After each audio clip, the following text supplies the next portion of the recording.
defenseman picks it up, passes it up to a forward. With like 7 seconds to go. Goes to coast.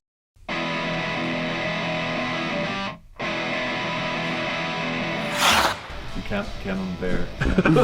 I'm trying to work it out. I can just go for a little stroll. Yeah. Cheese. Max Goof was my first crush.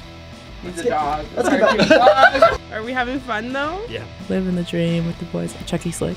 That's funny. You're a funny guy. That would be. The Edmonton Oil.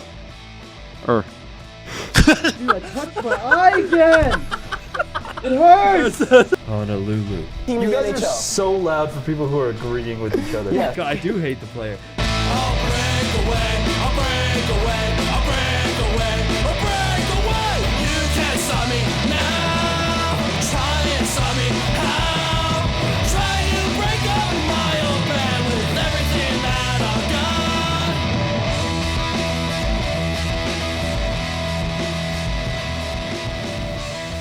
Hi everyone. This is the cast we typically have. So it was supposed to be myself and Merrick, and then he had to head out last minute. So then immediately after that, I sent a text to Clayton saying, "Hey, are you on campus this evening?"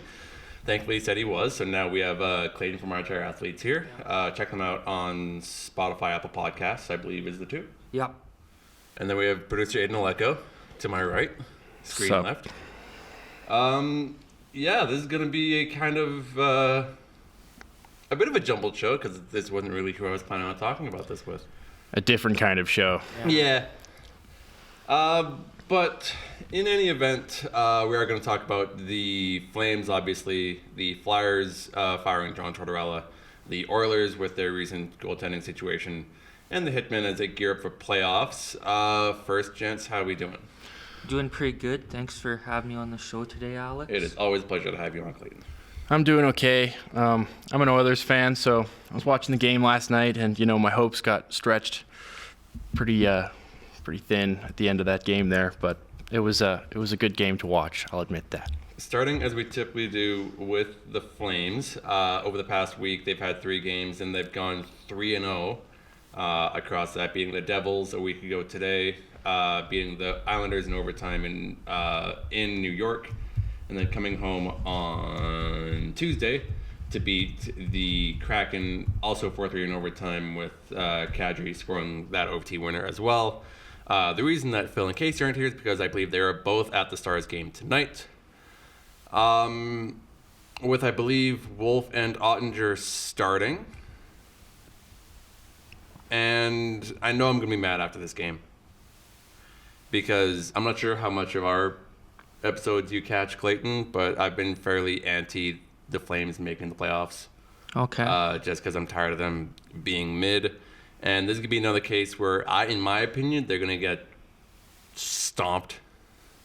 I feel like, though, that they kind of have to make the playoffs this year with the position that they're in. It's way too late to pull a shoot now.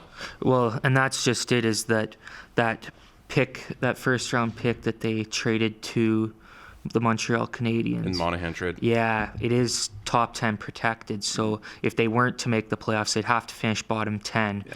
And they'd have to do a lot of losing between now and the end of the season. You're going to have to lose every game. Yeah, so I think at this point you kind of have to commit to the playoffs if you're the Flames. Well, the Blues are making it pretty hard for people like the Flames and the Vancouver Canucks. Yeah. But I don't know. The Flames are putting on really good shows. Like, that Kadri goal was insane. Certainly was. That was absolutely insane to end off that game with the Kraken. Yeah. The Flames are currently 4 points back the second wildcard spot against where the Blues currently hold. I think they've gone 7-0 in their past games, which is a little annoying. Which is nuts. And I asked last week, the crew kind of talked about this. I don't think you're a producer for that one. I don't think you were here last week. I was. So then I want to get your opinion on this, because right. You know what I'm going to ask, then, or at least you might.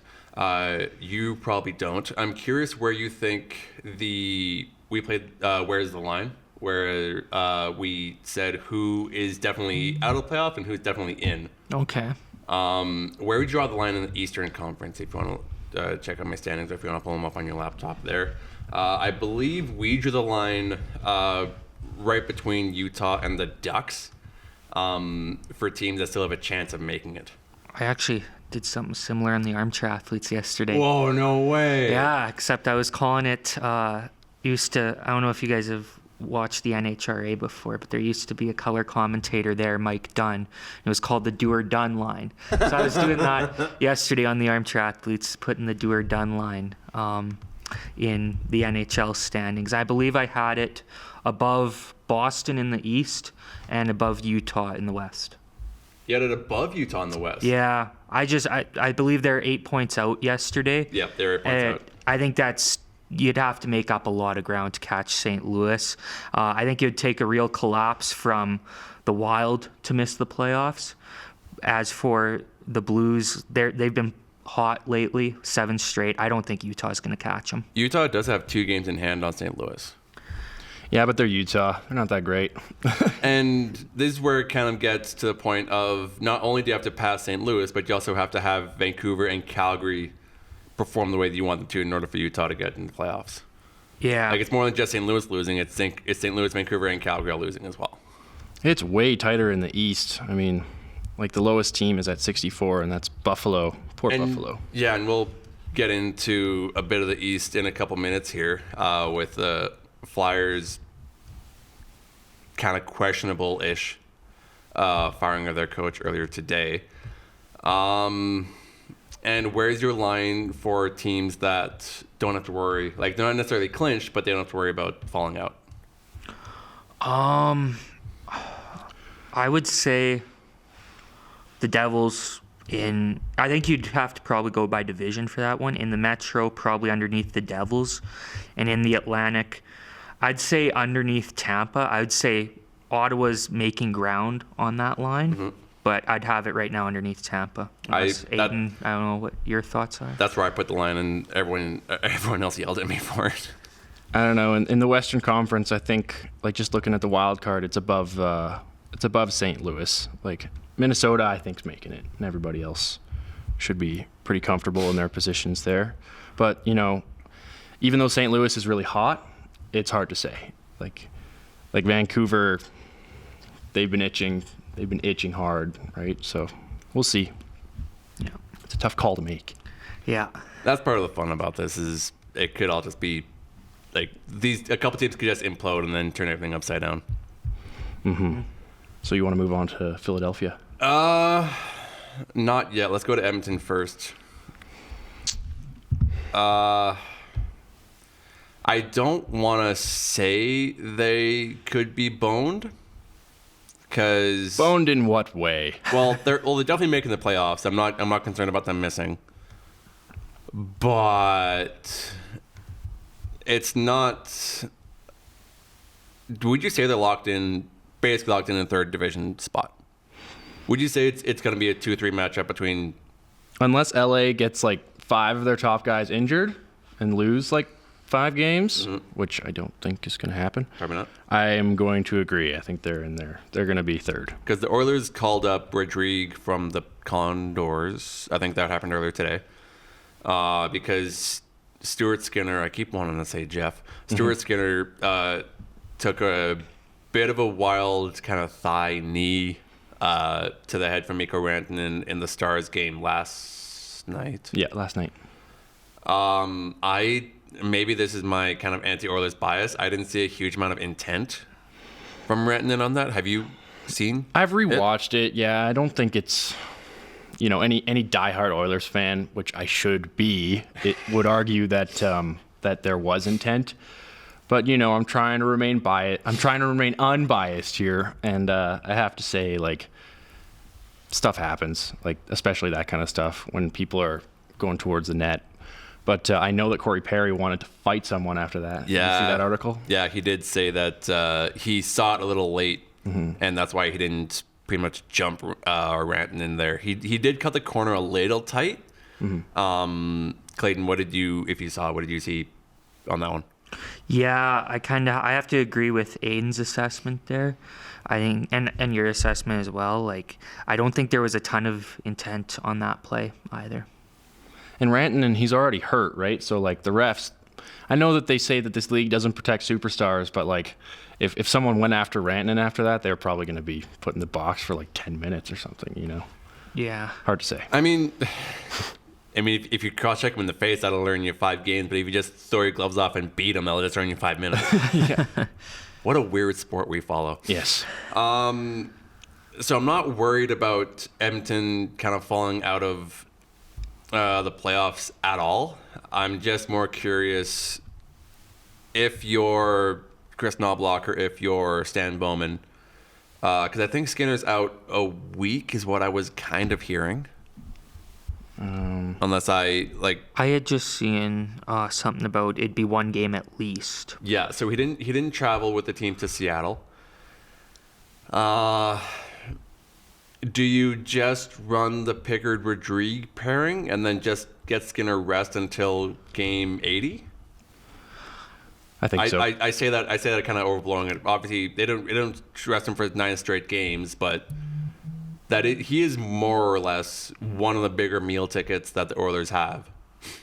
I think this is also a really good time for Pickard to show like he's ready. What he is. He's ready for playoffs, you know? Like he's it's kind of he's been a little bit overlooked because, you know, Skinner went to the finals last year and he's technically a top goaltender, but you know, top 10. But Pickard also is a really, really talented goaltender, and I think that it's going to be fun to watch him kind of have his chance to shine in the next week.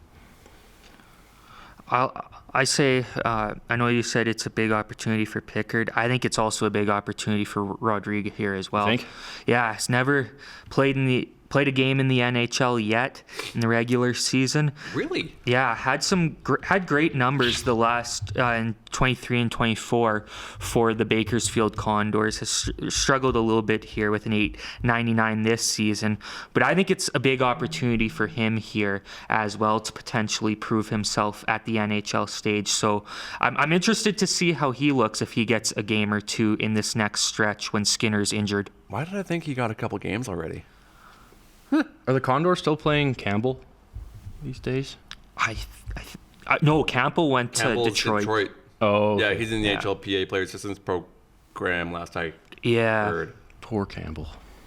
Poor Campbell. Man, what a fall off. from he was in LA and he was doing really well there. Then he went to Toronto after that. I think he was involved in the Kyle Clifford trade. I forget. I think it was Sean Dursey the other way.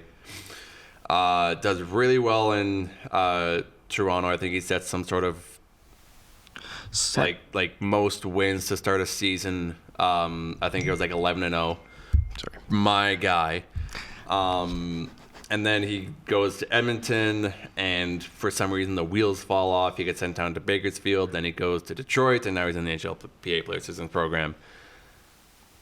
Tough to see. I don't think we brought it up on the show, but obviously, you know, hearts go out to him for a kind of steady fall off like that one. Yeah, I'm rooting for him for sure. Seems like a great dude in all the interviews you see, a guy who wears his heart on his sleeve. Someone who I'm rooting for to get back to the NHL and play great hockey once again. Just a straight up vibes guy. Yeah. Jack Campbell. Going to a place where the vibes are not so good, Philly. And they fired John Tortorella, their head coach, this morning. So you think that's questionable? Because what do you expect from him? He's like, look at the roster. That's not his fault. The dude's a jerk, though. He did say that he didn't want to learn to coach. I think quitters was the quote. Which he has historically been the most like vicious coach in the NHL. Well, in the last 20 years, I'd say. Yeah, he's definitely been one of the harder coaches to kind of play for. If I pull up my article that I had pulled up here somewhere. I think a part of it too maybe is, and I want your opinion on this here, Alex, is how he's been handling Matvei Michkov.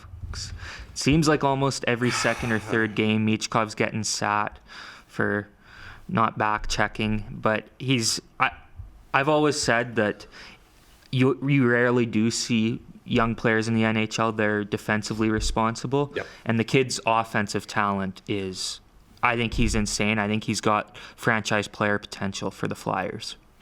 He's been staying in the Calder conversation the entire season despite all those scratches. And so when he first started getting scratched, I was thinking, okay, like, John wants him to kind of like watch the game and get a feel for what systems he wants Michkov to work under, which I thought, fine, that makes sense.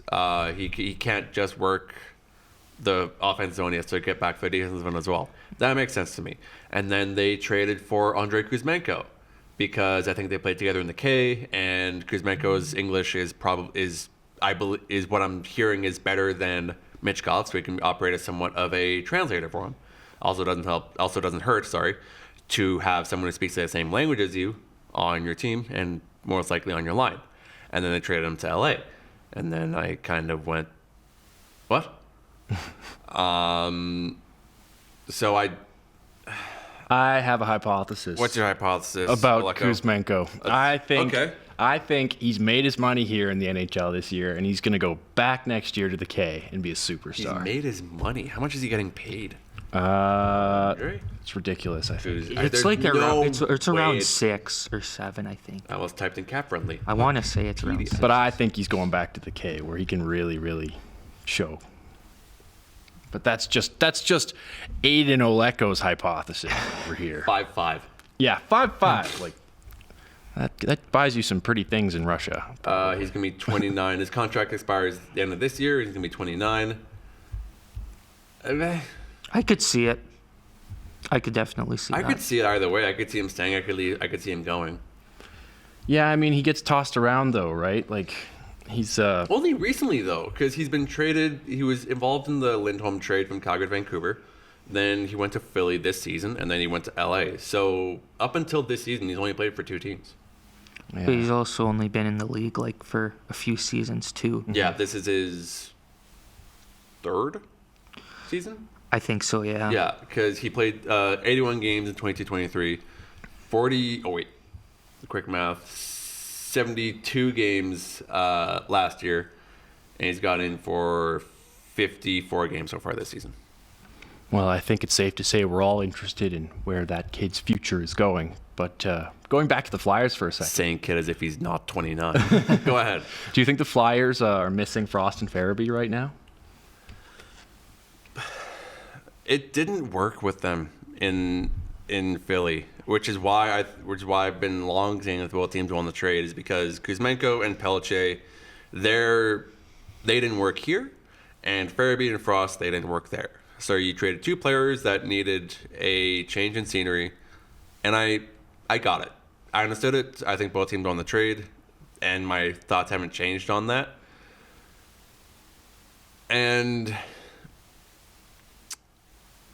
my issue with this firing, aside from what was he supposed to do, is I looked on Flyers Reddit. I looked on the Flyers Instagram page for the post about this firing, and the consensus is pretty much what I'm saying. Of it wasn't his fault. He's been given the Lehigh Valley Phantoms to work with, and shock and awe, they're second last in the conference with I think the conference's worst goal differential. John Tortorella's style is really good if you have a team on the cusp but can't seem to get over that hump, because he comes in and the first season it's okay, it's fine. The second season he's there, it's getting blood from a stone. It is way overachieving. That's what the Flyers almost did last year, kind of falling out of the playoff race on the second last day of the season. And then there's this one where he kind of loses the room a bit. Daniel Briere said, I believe during the press conference today, that it's quoted in the Adam Kimmelman article here. John Tortorella was fired as the coach of Philadelphia Flyers on Thursday, marking what general manager Daniel Briere called rock bottom in the team's rebuilding effort. That's pretty harsh. I mean, I don't understand why Briere's pointing the finger at John when... Okay. For people who don't watch hockey, here's what I kind of... And I've been asked a couple of times just from casual hockey fans, what's the difference between a GM and a coach? A GM will go to a grocery store and grab you just an array of ingredients. And then he'll bring it home to the coach and tell the coach to say, do something with this. And what Daniel Briere has done in his time with Philly, and arguably it hasn't gone great since Fletcher was there either, is that they've gone out and they've gotten mid to low level ingredients and told John, get us to the second round of the playoffs. Yeah.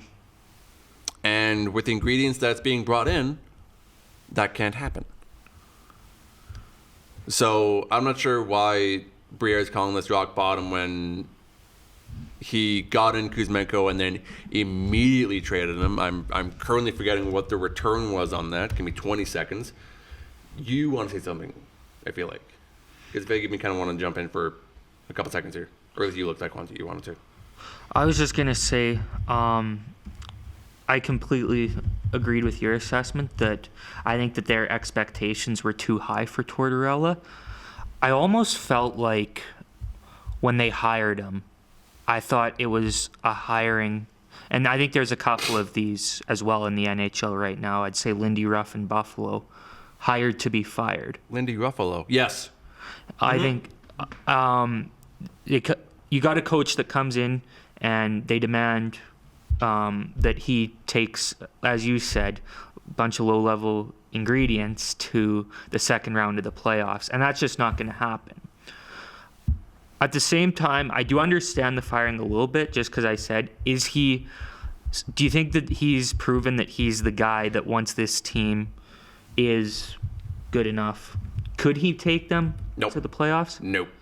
So I don't know if he was the right guy for them, but I just kind of think that from the start, though, that the expectations were too high for Tortorella in Philly.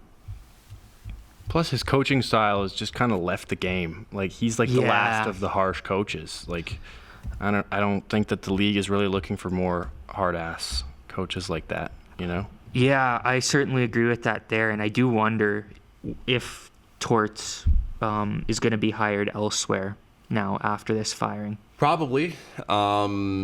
I heard Chicago, and they probably need him. Why? I don't know, like, if that would be a good idea either. I've also heard Buffalo, and those just feel like it'll be Philly all over again, where he's given these high expectations. He's not going to be able to meet them with the roster he has, and within 2 or 3 years, he's going to be fired again. Well, with Chicago, like, the expectations can't get any lower. So, yeah. They also did, though. They fired Luke Richardson earlier this season as well. And that was kind of the same, another firing where I thought the exact same thing. Like, what did you expect of him? So, don't expect Tortorella to be hired before next season because his contract goes until 25-26. So he might just go home for a year and spend time with the family. According to this article from the New York Times, in his time with the Flyers, he went 97, 107, and 33. Not great, but, I mean, part of that's also what I said earlier of the ingredients he has to work with aren't playoff worthy. I was also curious on his recent playoff qualification or playoff... no, qualification is the wrong word. Recent playoff track record. So let's go all the way back to when they won the Cup in 2004. So he won the Cup in 2004 with the Lightning, lost in round one, out of the playoffs, lost in round one, out of the playoffs. He's with the Rangers at this point. 08-09, lost in last round, out of the playoffs. Lost in round one, lost in round 3, 11-12, lost in round 2, 12-13. Went to Canucks, out of the playoffs. Went to the Jackets, out of the playoffs. Jackets, round one, lost in round 2, lost in round 1. Last year with the Jackets, out of playoffs, and then Flyers, out of playoffs, out of the playoffs. I think that speaks to your point of sometimes your time just kind of comes. It's not about, like your lack of skill, your lack of intelligence. It's just the way that you coach is just kind of gone. Because that's about 20 years that I just covered there. Who do you think the best coach right now in the league is? Like, who would you want as ideally your coach? Paul Maurice. Paul Maurice in Florida, I think, is probably up there. And is he's a bit of a hard ass. But he's funny. Yeah, exactly. And I think he's just more of a personable guy. Yeah. He handles the press better. And honestly, handling the press as a coach is a huge job. Like if you watched the Face Off documentary about the playoffs last year, released this past October, there was a moment during the finals where he grabs, I think, oh no! Whoops. That must have been a bad sound. Sorry, Maya. Appreciate that's pretty loud for you.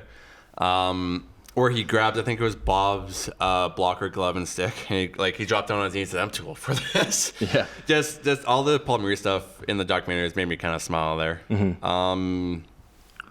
You've got Cassie in Vegas, who's also. They also say he's a bit of a hard ass, but I mean. But he wins. Yeah, he did. So. I was gonna say Rick Bowness, kinda, but he's retired. Anaheim's is someone. Cronin.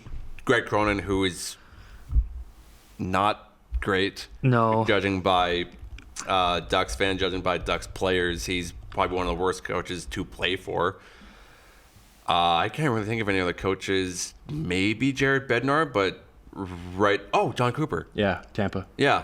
Paul Maurice or John Cooper, probably two of the top three on my list. Yeah. Cooper doesn't seem like as much of a a hard ass like Maurice or Cassidy though. So I've got the Super 16, the top 16 coaches ranked by NHL.com. Oh boy. Who do you think number one is? Paul Maurice. It's John Cooper. Yeah. Yeah. He's a try between those Maurice is number two. There it is. And number three, who do we think? Is it Cassidy? I was gonna say Bruce Cassidy. It is. Yeah. Yeah. And it just makes sense. It's a numbers game, right? I mean, Tampa hasn't won as many games as Florida, Vegas. Okay. But John Cooper, that's the kind of coach that you want, right? Someone who handles press well, who's great with his team, gets to know the guys, Yeah. I wouldn't want Tortorella as my coach. That's just me. That's just No, I feel like with a guy like John Tortorella, you're kind of walking on eggshells a bit. Mm-hmm. Yeah, exactly. And it's just an ancient form of coaching. And it's long been said that if you're, let me see if I can get this right. If you're intimidated by your boss, you'll do the bare minimum to kind of get his satisfaction. If you like your boss, he'll go up and over. Yeah. Isn't that the truth? And I think Tortorella just might have lost the room. And I don't want to say the Q word, but maybe the guys just did kind of start. It is worth mentioning not trying that he is in this Super 16 list. John Tortorella? Yeah. Where is he? He is 11th.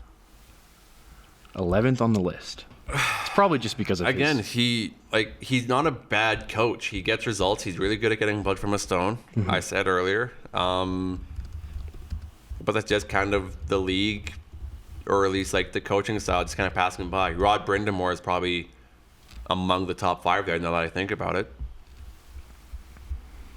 Because he's another coach I wouldn't mind. Brindamore would be. Bednar as well. Jared Bednar is another one I thought of. It's funny you say top 5. He's actually 6th on this. Yeah, but then we've got Mike Sullivan in 5, and I'm sure Merrick might disagree with that. I'm positive. Yeah, probably. I don't think he's been too happy with Mike Sullivan the past year and a bit here. I think DeBoer would probably be in that top 10 somewhere as well. He is number 4. There it is. Well, Wow. Look at Dallas. They just win. They do. It's annoying, really. DeBoer, though, he always has had a tough... he's had a lot of good teams. San Jose, Vegas, now Dallas. But none of them have been able to get over the hump yet. I forgot he was the Sharks coach. Yeah. Oh, no. He might go down as... the Henrik Lundqvist of goalies or cup coaches. He's always knocking on the door, but he just never can. The one thing about DeBoer is because he didn't win in Vegas, did he? No, that was Cassidy, was it? Cassidy was the winner of that Stanley Cup, but for DeBoer, I think his issue is he's a little too stubborn, at least from what I've noticed. Where he at times fails to adapt or fails to adapt, like when his team's being beat in the playoffs. I remember when the Golden Knights were actually down 3-1 to Dallas in the bubble, and he said the worst thing we can do is change, and then they ended up losing the next thing game. you can do is change. Yeah. My brother in Christ, what are you doing? Yeah, just because that sentence sounds wise doesn't mean it is. No. And just to tie a bow on the Kuzmenko discussion, he was traded to Calgary in the Pelche Farabee Frost trade, and then he got traded to LA for a 3rd-round pick in 2027. Interesting. So you basically traded Frost, Farabee, and Kuzmenko for a 3rd-round pick in 2027 and Jacob Pelche. One of the many questionable trades. I don't this year. understand. I don't get it. Yeah. Well, we are halfway through the show. Do you want to move on to... Yeah. Let's swing over to the dub corner. Something that I'm sure Phil would want us to mention is that the Hitmen season wrapped up since our last show. They beat Red Deer on Saturday 4-1 and then lost to Medicine Hat in the, I believe it's an Eastern Conference deciding game. They lost 5-2 to Medicine Hat at the Saddle Dome, which means they have punched their ticket to a series against the Saskatoon Blades starting tomorrow. 7 p.m. puck drop in Calgary here. I believe Phil said Hitmen in 6. Let me quickly verify. This is a really tough... I'm just looking at an article in the Herald about... whether the Hitmen can actually truly be considered contenders. And this is rough. The first sentence is, it's been a decade since the Calgary Hitmen were true contenders for the Western Hockey League Championship. Come on. Yeah, probably since the Jones days, I would think. Yeah. Ish? Yeah, around... this time. Oh, here we go. Let me show you guys something that I brought. What do you got? Okay, so a couple weeks ago on the show, I told a story about how I was invited to be a member of the Hitmen's Members Kids Club, which is like, it's just a kid who gets to go to all the Hitmen's games for free. And I got all of the signatures, all of the autographs of every player on the 2009-2010. Is that young Aiden Oleko on the back of that? This is young Aiden Oleko on the back of that. I don't know if you want to zoom in on that. I mean, you probably don't, but that's awesome. But yeah, like, and I was talking about it. I was like, I don't think that there's any like NHLers from that era, from that team. Yeah, turning 8 on that day. Why? Thank you for noticing. Wow. But check this out. That's Michael Stone, right there. That's Michael Stone with a full head of hair. That's also Martin. That's also Martin Jones, number 31. Yeah, and Sharks legend. And Cody Beach is where is he? Yeah, Cody Beach, this guy, right here. He's an NHL ref these days. Oh, cool. Yeah. So that team did produce some pretty cool talent. I'm gonna look at this real quick. Can verify that Phil said Hitman in 6. When I mentioned in the group chat about the first round matchup between the Hitmen and the Blades. How many of these names do I know? Not a huge amount. Yeah, like for how good that team was. I know Brandon Cozen. I know Tyler Fiddler. Brendan Cozen's in the K these days. Actually, I think he might be done. Cody Beach, Martin Jones, Michael Stone, Flames legend. Yeah. Look at young Aiden Oleko. Yes, that was among the best birthdays of my life. Farley underrated mascot. Yes. Way underrated. Indeed. In any event. Ooh, there actually something I wanted to mention for the Flames topic. Give me 20 seconds and just tap dance here. I'm going to give a quick shout out to my favorite dub team. It's almost also in the playoffs, the Lethbridge Hurricanes. Your favorite dub team is the Hurricanes. I was born in Lethbridge, so I grew up lived around Lethbridge till I want to say like 7, then we moved up here. Well, this is fair. And when I was pretty young, I got to be the 7th man for O Canada for the Lethbridge Hurricanes. Oh, that's sick. Is that with the flag? Yeah. Oh, very cool. Yeah, so that was pretty cool. And that was unforgettable moment. That was when they had Zach Boychuk, who was drafted to the NHL in the first round. I don't think he had much of an NHL career, but still pretty cool. Can we just comment, why are they called the Hurricanes? I don't know. In the middle of the prairies. They get a lot of wind down there, but I wouldn't really say it's hurricane worthy. But it's not ocean wind. It's just prairie wind. But anyways, just think about that, Lethbridge Hurricanes. You can pay attention to coast to coast. Well, the Broncos had adopted their name from the Swift Current Club, and the new team was named through a fan contest with Hurricanes emerging the winner, a reference to the locally significant Chinook winds. Yeah. Yeah. Per Wikipedia, so don't yell at me, but that's what Wikipedia says right away. Yeah, I don't know. I think there could have been other stuff going on.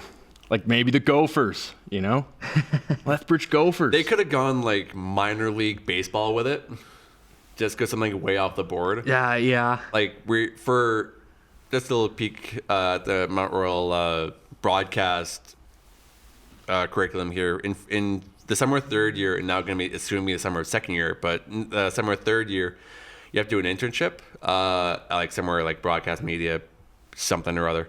And I was looking in the States very briefly before it all kind of fell apart there. And the baseball team names in some of those states is unreal. Yeah. The Amarillo Sod Poodles, which are prairie dogs, but sod poodles. The Rock City Trash Pandas is another one. I wish more hockey teams would just go like really off the wall with it. This goes to like the Savannah Ghost Pirates. Yeah. Yeah. Just have fun. Yeah. Ghost Pirates. They have a killer logo. I've got to. So do the Hitmen. Come on. Hitmen have the best logo. We're gonna get to it. We're like, it's probably gonna be a topic for the last show where we have all four of us here in, 3 weeks time. Oh my God. Where I pitched this idea in the group chat a while ago of, okay, I think I laid out 4 different leagues in North America. I said, okay, pick like the top 3 logos and pick the worst 3 logos. And spoiler alert, the Hitmen are among my top 3. I wouldn't disagree with that. They have a sick logo. They have a it's baller scary. logo. It's menacing. Like it's very cool. I have to admit. I was going to mention on the topic of minor league baseball team names, I came across one as well, the Minot Hot Tots. Oh, the Hot Tots. Yeah. I applied for an internship there too. Hold on. Look at the Ghost Pirates logo. The Hot Tots. I'm just looking at the Hot Tots logo. That's hilarious. It's elite. Yeah. The Savannah Ghost Pirates. For those listening at home, look up the Minot Hot Tots. That's crazy. I've got the Savannah Ghost Pirates jersey too. Why? Yeah. Why do you have that? It was a Golden Knights because that was Vegas's ECHL team last season. So it's like it says Golden Ghosts instead of Ghost Pirates. Yeah, it's a pretty cool one. That's pretty neat. I know, Alex. You own how many jerseys? I got a free one a couple days ago, and that brought me up to 49. Yeah, I think is the count. Just nuts. Like it's a lot of money, first of all. But how many of those are Hitman jerseys? 2. 2. Yeah. I was expecting 1. No, I have 2. I have the Every Child Matters jersey that I got for Christmas. Nice. And then I have the Neighborhoods one from a couple years ago that I also really like. Very cool. Yeah. But something I wanted to get back to the Flames for here. So Eric Francis put this article out yesterday about the Flames' new arena. And to quote the article directly here for a bit, I'm probably going to whack up the article or the snippet I'm putting up here in post with the fancy little highlighting thing we learned in class last week. Probably not going to use it. The future home of the Calgary Flames includes plans to introduce a whole new concept to the sporting world, flex washrooms. In an effort to address one of the biggest pinch points in stadiums around the world, Scotia Place will include 3 types of washrooms, men's, women's, and a portion of facilities designated to alternate between the two when appropriate. For example, during Flames games, when patrons are 70% male, the flex washrooms will be designated for men. However, when Lady Gaga comes to town, again, I'm quoting the article by Eric Francis on Sportsnet. However, when Lady Gaga comes to town, the largely female clientele will have full use of the flex facilities, which will be almost entirely full of stalls. What an interesting concept. Flex washrooms. I haven't heard of that in any other. That's smart. He does go on to mention a few other things about the new arena, including about how the team will soon be launching the Scotia Place Experience Center, which will give fans a better chance to see and understand what the $800 million venue will look like inside, among other things. But yeah, flex washrooms.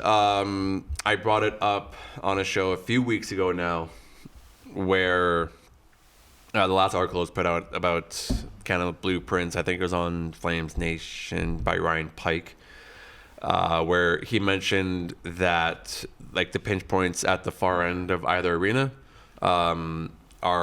it's just one of the worst bottlenecks you'll see. He also made mention that when they built the Rogers Place arena up in Edmonton, they didn't account for the number of bathrooms that they would have needed. So there's not a solid amount of bathrooms at Rogers Center, or Rogers Place, sorry. So looking to increase that with the number of bathrooms at Scotia Place when it goes up, as it's going up currently. Cool stuff. Yeah, I like that idea. Mm-hmm. Yeah, pretty neat. I was honestly kind of surprised by that. That whole idea of kind of alternating who they're for. Mm-hmm. Pretty neat. Yeah, I've never heard of that. No. I mean, like at our school at Mount Royal here, like they just turned a bunch of bathrooms into gender neutral bathrooms, right? And none of them have changed. But these aren't necessarily gender neutral though. These are washrooms that go back and forth. That go back and forth depending on the event. Yeah, so this is totally new. Which is, That's something I wanted to mention. If you want to, he does go into deeper information about what other kind of things Scotia Place will get. If you want to go check out the article on Sportsnet, go give it a read. I found it super interesting. And something I want to spend a few more minutes here, just talking about the show for a little bit here. So next week, we have a guest on. It's Kyle Walker from the Cougars men's team. Okay, yeah. I reached out to him a couple days ago saying, hey, sorry about Nationals not going the way you wanted it to. We'd love to have you on just to kind of talk about the season that was. And he said, yep, brilliant. So he's going to be on the show, assuming nothing comes up for him. He'll be on the show next Thursday, which would be pretty neat. I finally get to get him in studio rather than just on Zoom. And then after that, it'll be our last show as a group of four before Casey flies back home and before Merrick, Phil, and I get the pleasure of talking about the first round of the playoffs as well as all the Hockey Canada stuff, which will be released or which will be proceeding at the same time. What a nightmare for the NHL. Mm-hmm. Yeah, so then we'll drop down to a group of three. I imagine you'll probably come on. I don't know, unless you're up to something over the course of the summer. We'll see what happens. Yeah, I imagine you'll probably come on once or twice. Free, I'll make an appearance or three on the show. Yeah, so I just wanted to mention that the last episode that will be all four of us here will probably end up being about an hour and a half or 2 hours. Because we'll have to do playoff predictions, we'll have to do a quiz, we'll have to do pretty much general NHL news, pretty much like last year's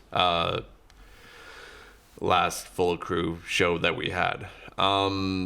We're coming in around 45 minutes. I can't think of anything else I wanted to talk about unless you gents have anything else you guys want to bring up. One thing I want to request, this is coming from someone who is normally behind the camera for Coast to Coast. I'm a producer normally, as we've touched on. You know what I think the most fun thing to watch from the studio is trivia.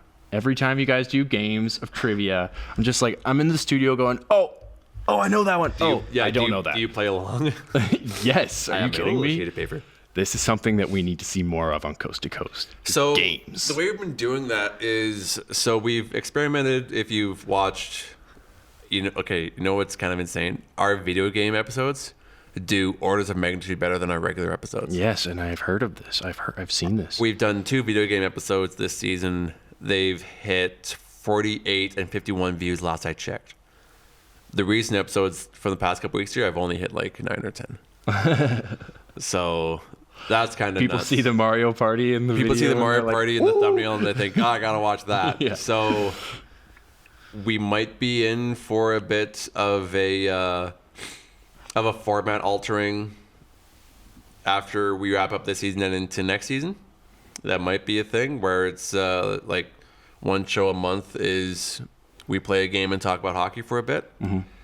But the trivia ones we've had since,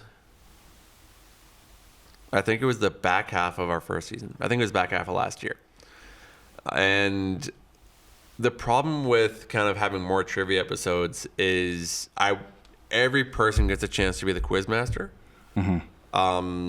So I guess in theory we could have like a guest quiz master on if we really wanted to, but I feel like that would be a bit of a mess. It would be genius. I can be your quiz master. Quiz master Maya Butler. I would love to see what questions Maya would come up with, but yeah, it's much like last season. We're kind of gonna undergo some format changes, but by the time that September or the new the 2025-2026 season rolls around, at that point that will be pretty much my fourth year project, which means I am gonna be a bit more decisive.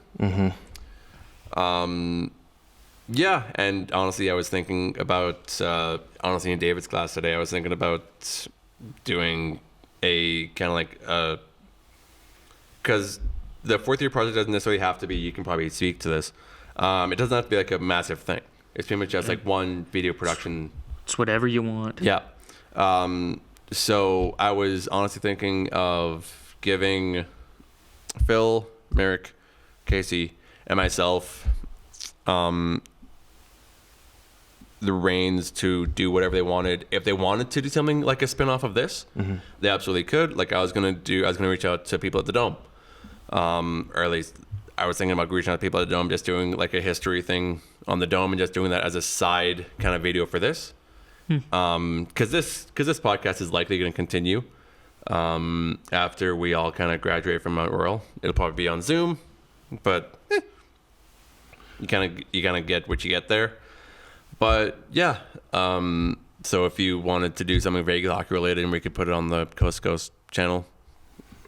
Something I was thinking about doing for a long time, just because I think it would be really interesting, and it's not a perspective that you normally get in hockey news or media, is just like the referee's perspective, you know? And like I think that like a good idea, I don't think I'm going to do this, but a good idea for like kind of like a short film, like maybe a short documentary about referees would be like, let's take a look at the minor, like the super minor hockey level, like you know, like midget or even bantam, like with kids, right? Yeah. Like what does this entail? And then you graduate to the dub, and you see what's happening there. You see like what their pay is like how they like doing it. And then like if you're lucky, you get an NHL ref, and you can talk about like, how did you get here? Like what's the hardest part about reffing these guys? What's the most fun part? I just think that would be really interesting to see, you know. And asking them about comparisons between each kind of step that they had going up. Exactly. And like using like B-roll clips of them mic'd up on the ice. Those are so fun to watch. That would be infinitely tough to get your hands on. True. It'd be infinitely tough. But like there are videos out there of refs who are mic'd up, right? Yep. And I think that those are always really fun to watch, especially when like they're getting beaked at and they just shut down these kind of jerk players, you know? Like they're just like, no, sit down. Yeah. You know? Like it's pretty fun to watch. Like that, I think that would be a killer idea for a hockey documentary. But Yeah. Just because I haven't seen any done about that. Have you?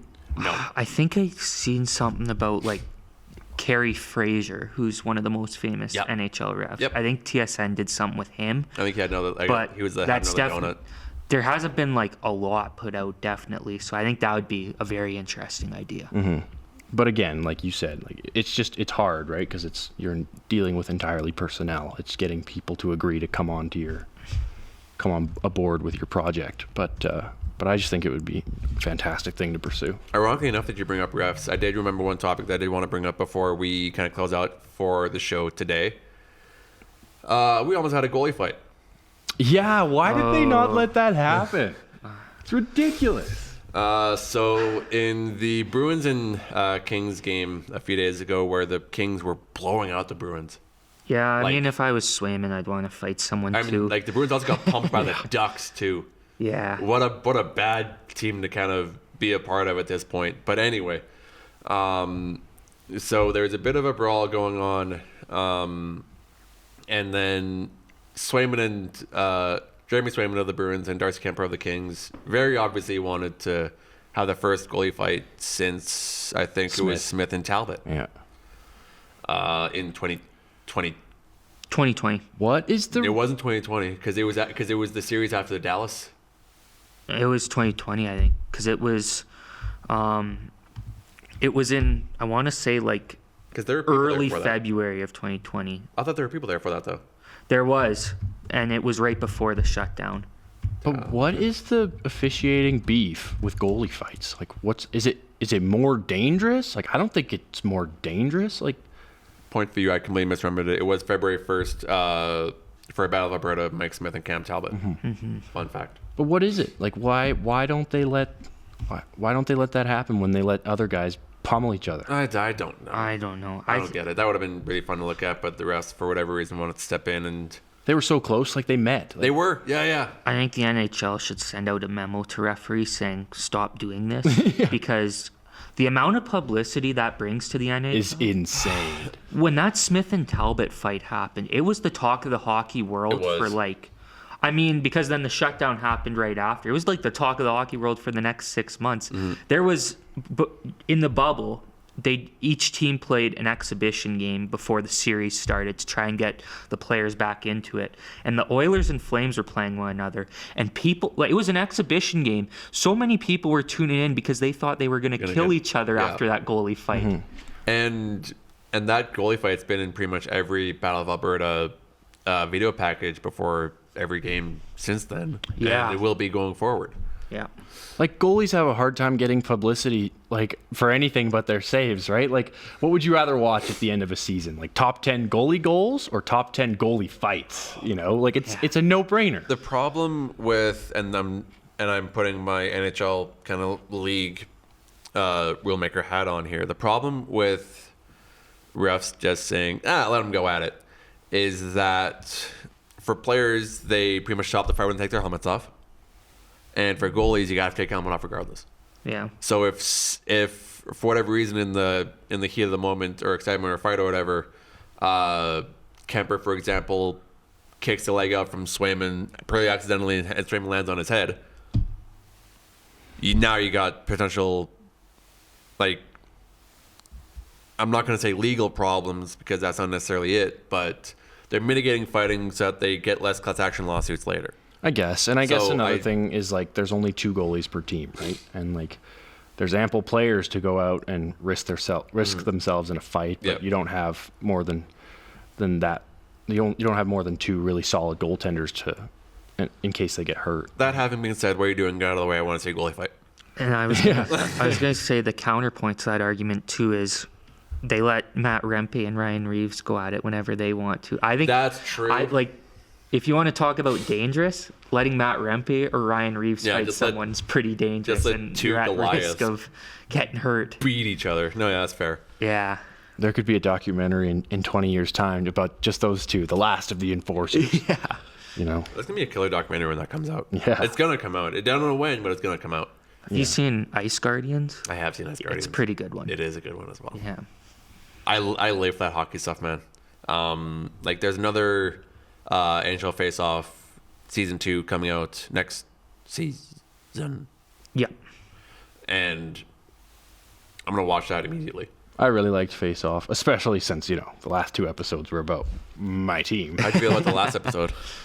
Oh, it was heartbreaking. That actually, watching Face Off, the last episode, was the first time that I saw any of the Panthers celebrating on the ice. Because the second... Just turned it off. Boom, yes, done. Literally. Like, the second the clock ran out, straight to bed, tears. Yeah. Like, it was like, nah, I'm done. Okay, so where were you? I was in the basement with my dad, who's a diehard Oilers fan. Where were you? When the Oilers game? Yep. The Game 7... I was upstairs on my couch.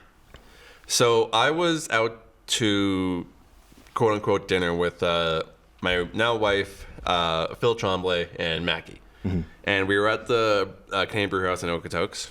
And a large majority of the people in that building were wearing Oilers jerseys, and I had a Panthers jersey in my truck, and I didn't want to wear it because I thought I'd get stabbed. And I think I brought this up on the show before. Game 7 was on my birthday. Oh, cool. And if my birthday ended up being the Edmonton Oilers winning a Stanley Cup, I'd snap my phone in half and jump into a lake. You and I have very different takes on that. I was so unbelievably happy that the Panthers won, and one of my good friends is a Panthers fan. Mm-hmm. So as when the puck's in the corner and they're just holding it there, I'm texting my friend his own name. Mm-hmm. Like, his name's Elijah. I'm just yelling, Elijah! Oh my God, Elijah! He's like, oh my God! Yeah. No, but if that series went any other way, I would have lost my mind. Yep. You would have lost your mind just in the exact opposite way. Yeah. We both would have been crying. It's just different emotions behind the tears. Exactly. I do have like a quick story before we wrap up, just about that final series last year. Yeah. In Game 6, when everyone thought that Edmonton was going to get just knocked off in their hometown, I was convinced that they're going to win the thing. After Game 5, I was like, okay, cool. I'm just resigned to it. Okay. Well, I grabbed one of my friends from Calgary, and I was like, okay, well, this is a rare chance to go to a Stanley Cup final in our province, let's go. So we went, and we didn't actually go to the game. We just wanted to go to the watch party outside of the, the Ice District. Yeah. But it was full by like 5. I think the game was at like 6, and the thing was full by 5. So we were in line, and people were walking by us like, sorry, you can't get in. And we're like, oh, we're getting in. So there's this like that's not an option. There's like this 8-foot cast iron fence around the whole Ice District, and we were like, looking for places to jump over. I hope I'm not incriminating myself here, but what are they gonna do? There was this one spot where we finally weren't getting looked at by any security guards, and my buddy sent it over the fence. He was over, and then this security guard came and he saw, and he was gone. So I was like, great. And then this guy went and chased after him. I'm like, well, this is the perfect opportunity. Now I gotta go now. So I went over, and I walk, and I find him, and I'm like, yo, dude, we made it. And then I feel this tap on my shoulder. Oh, no. This guy's like, man, you gotta go. Boom! I booked it into the crowd as hard as I could, and I watched the rest of the game happily in the Ice District. So if you're that security guard, sorry for embarrassing you, pal. But that's my story. I think it's a good place to stop. That's a great place to stop. I kind of like how that ended. So yeah, as stated earlier, we will have Kyle Walker on talk about the Cougar season that was next week. So make sure you catch that.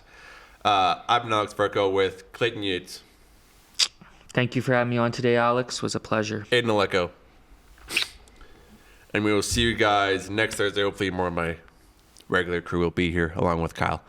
That'll be it. See you guys next Thursday. Enjoy the weekend of hockey. See you guys next week.